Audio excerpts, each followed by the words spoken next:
আমার সোনার বাংলা, আমি তোমায় ভালোবাসি।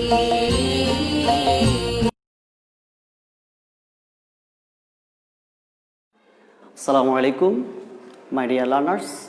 আতাউর রহমান ভূঁইয়া স্কুল কর্তৃক আয়োজিত আজকের অনলাইন ক্লাসে তোমাদেরকে আন্তরিক শুভেচ্ছা ও অভিনন্দন। তোমাদের সাথে আছি আমি মোহাম্মদ আজিম নাহিদ, সহকারী শিক্ষক, আতাউর রহমান ভূঁইয়া স্কুল। প্রিয় শিক্ষার্থীরা, আশা করি তোমরা সবাই ভালো আছো, সুস্থ আছো, নিরাপদে আছো। করোনা ভাইরাসের প্রাদুর্ভাবের কারণে তোমাদের পড়ালেখার ক্ষেত্রে ক্ষতি হচ্ছে, সেই দিকে লক্ষ্য রেখেই তোমাদের কিছুটা হলেও ফুসিয়ে নেওয়ার জন্য আমাদের অনলাইন ক্লাসের আয়োজন। সেজন্য আমাদের স্কুলের প্রধান শিক্ষক মহোদয় জনাব নাজিমউদ্দিন স্যার মহোদয়কে আন্তরিক শুভেচ্ছা ও অভিনন্দন। আজকে আমি আলোচনা করব অষ্টম শ্রেণীর কোয়েশ্চেন নম্বর 11, চেঞ্জিং সেন্টেন্স। এখান থেকে অ্যাফার্মেটিভ টু নেগেটিভ। আমাদেরকে অ্যাফার্মেটিভ টু নেগেটিভ করতে হলে প্রথমেই কিছু বিপরীত শব্দ জানতে হবে। আমি তোমাদেরকে কতিপয় বিপরীত শব্দ দিয়ে দিলাম বোর্ডে, লক্ষ্য করবা। অলওয়েজ এর বিপরীত শব্দ হচ্ছে never. Absent, present. Good, bad. Honest, dishonest. Happy, unhappy. Healthy, unhealthy. Mortal, immortal. Comfortable, uncomfortable. Pleasant, unpleasant.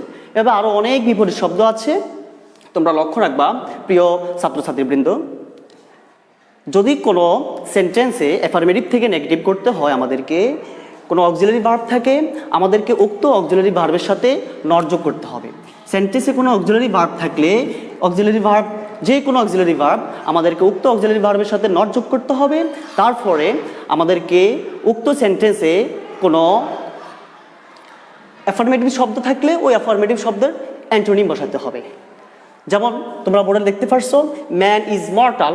আমরা যখন এটা নেগেটিভ করব, সাবজেক্ট যেভাবে আছে এভাবে ম্যান, এরপরে আছে ইজ অক্সিলারি ভার্ব, অক্সিলারি ভার্বের সাথে আমরা নট যোগ করব।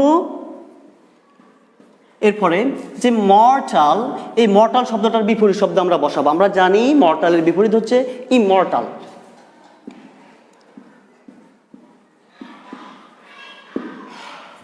প্রিয় শিক্ষার্থীবৃন্দ, আশা করি তোমরা বুঝতে পারছো। যদি কোনো সেন্টেন্সে অক্সিলারি ভার্ব না থাকে, সেই ক্ষেত্রে আমাদেরকে লক্ষ্য রাখতে হবে মেইন ভার্বের উপরে।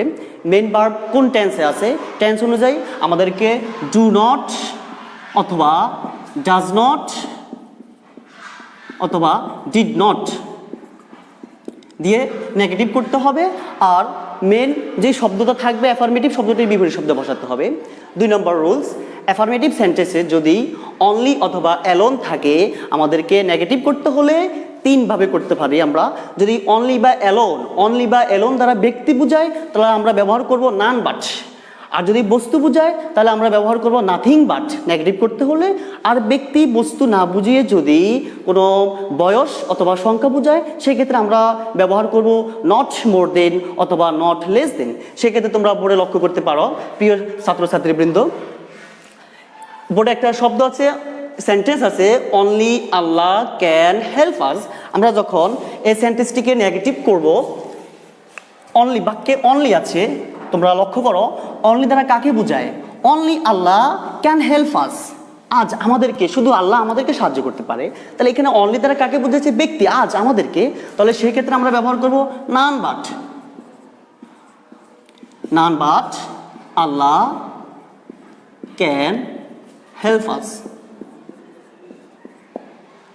আর যদি অনলি অথবা এলোন দ্বারা কোনো ব্যক্তিকে না বুঝিয়ে বস্তু বোঝায়, সেক্ষেত্রে আমরা ব্যবহার করব নাথিং বাট। দেখো, I have only a few books. এখানে অনলি দ্বারা বুকসকে বোঝানো হয়েছে, মানে বস্তু। সেক্ষেত্রে আমরা নেগেটিভ করব I have nothing but a few books. যদি অনলি অথবা এলোন দ্বারা কোনো ব্যক্তি অথবা বস্তু না বোঝায়, আমরা সেই ক্ষেত্রে কি বোঝায়? কোনো বয়স অথবা সংখ্যা বোঝায়, সেক্ষেত্রে আমরা ব্যবহার করব নট মোর দেন অথবা নট লেস দেন। তোমরা বোর্ডে দেখতে পাচ্ছ অনলি দ্বারা 40 বয়স বোঝানো হয়েছে, সেক্ষেত্রে আমরা ব্যবহার করব my uncle is not more than 40 years old. প্রিয় শিক্ষার্থীবৃন্দ, এখন আমরা আলোচনা করব অ্যাফার্মেটিভ সেন্টেন্সে যদি must have to has to থাকে তাহলে আমাদেরকে নেগেটিভ করতে হলে must have to has to এর পরিবর্তে ক্যান নট বাট অথবা ক্যান নট হেল্প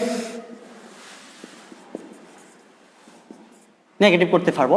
একটা সেন্টেন্সে দেখো I must help the poor, যখন আমরা অ্যাফার্মেটিভ সেন্টেন্সটিকে নেগেটিভ করব জানি সেন্টেন্সে যদি কি থাকে মাস্ট অথবা হ্যাভ টু হ্যাজ টু যে কোনো একটা থাকে সেই ক্ষেত্রে আমাদেরকে ক্যান নট বাট অথবা ক্যান নট হেল্প দ্বারা নেগেটিভ করব। দেখো সাবজেক্ট আই যেভাবে আছে সেভাবে মাস্ট, আমরা মাস্টের পরিবর্তে দিব ক্যান নট বাট।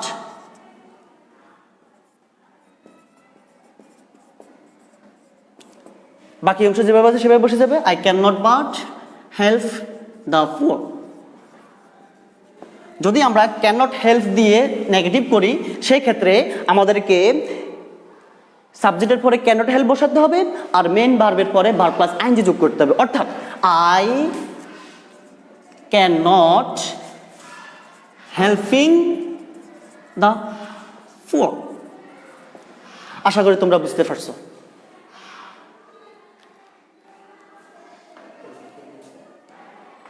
পুয়ার, আচ্ছা প্রিয় শিক্ষার্থীরা, আমরা অ্যাফার্মেটিভ সেন্টেন্সে যদি এভরি অথবা অল থাকে নেগেটিভ করতে হলে এভরি অথবা অল এর পরিবর্তে দুইভাবে করতে পারি। দেয়ার ইজ নো এভরি অথবা অল এর পরের অংশ বাট সেন্টেন্সের বাকি অংশ।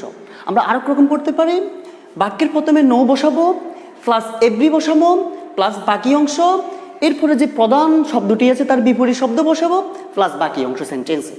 তোমরা এক্সাম্পল দেখলে একটু ক্লিয়ার হতে পারবা। মাই dear learners, every mother loves her child. যখন আমরা অ্যাফার্মেটিভ সেন্টেন্সটিকে নেগেটিভ করব, দেখো এভরি, আমরা জানি সেন্টেন্সের প্রথমে এভরি অথবা অল থাকলে দেয়ার ইজ নো বসে। তোমরা দেখতে পাচ্ছ দেয়ার ইজ নো, এরপরে বাকি অংশ মানে অর্থাৎ মাদার, এরপরে স্ট্রাকচার আছে বাট, তারপর আমরা বসাবো বাট, এরপর হচ্ছে সেন্টেন্সের বাকি অংশ অর্থাৎ loves her child.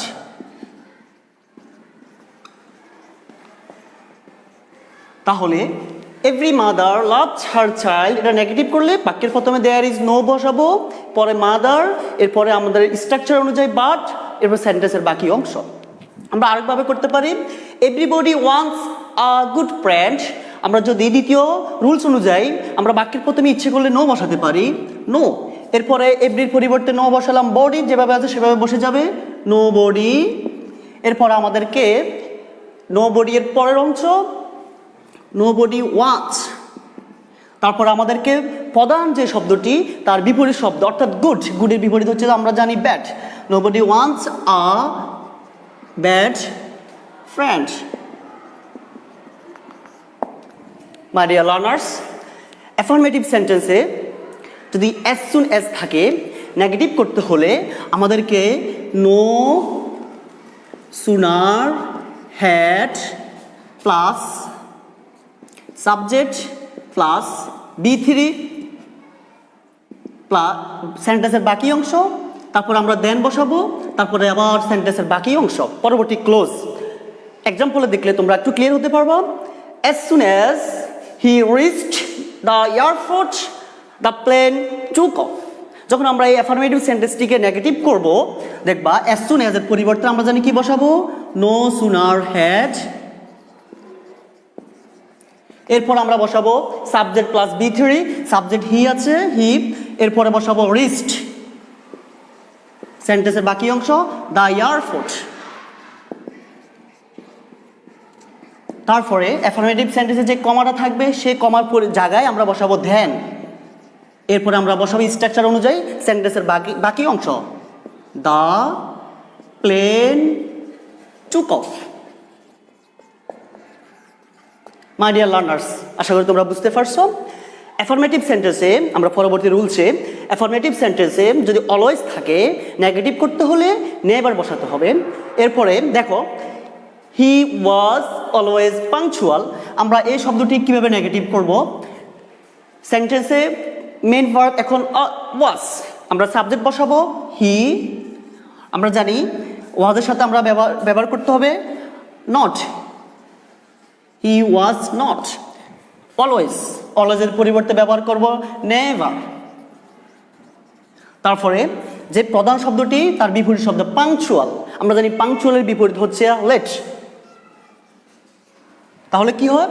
He was always punctual, এটার নেগেটিভ হচ্ছে হি ওয়াজ নট নেভার লেট। আমি আশা করি তোমরা ক্লিয়ার বুঝতে পারছো। প্রিয় শিক্ষার্থীবৃন্দ, অ্যাফার্মেটিভ সেন্টেন্সে বথ এক্সটেনশন অ্যান্ড এক্সটেনশন থাকে, সেক্ষেত্রে আমাদেরকে নেগেটিভ করতে হলে বথের পরিবর্তে নট অনলি আর অ্যান্ডের পরিবর্তে বাট অলসো বসাতে হবে। তোমরা এক্সাম্পল দেখলে একটু ক্লিয়ার হতে পারবা। Sophia has both beauty and marriage, সেক্ষেত্রে যখন আমরা নেগেটিভ করব সাবজেক্ট যেভাবে আছে সেভাবে থাকবে, ভার্ব যেভাবে আছে সেভাবে, শুধু বথ এর জায়গায় আমরা ব্যবহার করব নট অনলি।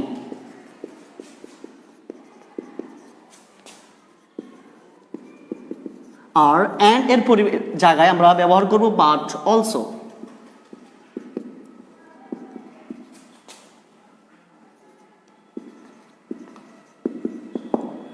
আশা করি তোমরা বুঝতে পারছো। অ্যাফার্মেটিভ সেন্টেন্সে যদি ভেরি মাচ থাকে নেগেটিভ করতে হলে আমাদেরকে অ্যাট অল দিয়ে নেগেটিভ করতে হবে। এক্সাম্পল দিকে ফলো করো, he likes me very much. যখন আমরা এই সেন্টেন্সটি নেগেটিভ করব সেক্ষেত্রে সাবজেক্ট যেভাবে আছে সেভাবে ব্যবহার করব লাইকস। তোমরা দেখতে পাচ্ছ লাইকস, এখানে সেন্টেন্সে কোনো অক্সিলারি ভার্ব নেই। আমরা আজকে রুলসের প্রথমেই আলোচনা করছিলাম সেন্টেন্সে যদি কখনো অক্সিলারি ভার্ব কোনো অক্সিলারি ভার্ব না থাকে সেক্ষেত্রে আমাদেরকে ডু নট অথবা ডাজ নট অথবা ডিড নট ব্যবহার করতে হবে। তোমরা দেখতে পাচ্ছ লাইকস এখানে ভার্বের সাথে এস বা ইয়েস আছে, সেক্ষেত্রে আমরা ডাজ নট ব্যবহার করব, হি ডাজ নট। আর লাইকের বিপরীত শব্দ হচ্ছে ডিসলাইক। ভেরি মাচ, ভেরি মাচের পরিবর্তে আমরা নেগেটিভ করতে হলে ব্যবহার করব অ্যাট অল। তাহলে he does not dislike me at all. আশা করি তোমরা বুঝতে পারছো। প্রিয় শিক্ষার্থীবৃন্দ, আজকে যে রুলসগুলো আমরা চেঞ্জিং সেন্টেন্সের অ্যাফার্মেটিভ টু নেগেটিভ আলোচনা করছি, আশা করি তোমরা বাড়িতে একটু বেশি প্র্যাকটিস করতে হবে। যতই রুলস পড়বা কোনো কাজে আসবে না যদি প্র্যাকটিস না করো। কথা আছে না, practice makes a man perfect. So তোমরা বাসায় বেশি বেশি প্র্যাকটিস করবা। আমি আশা করি তোমরা এই রুলসগুলো একটু ফলো করলে আর প্র্যাকটিস করলে ভালো করতে পারবা ইনশাল্লাহ। নো মাচ টুডে, মে আল্লাহ ব্লেস ইউ।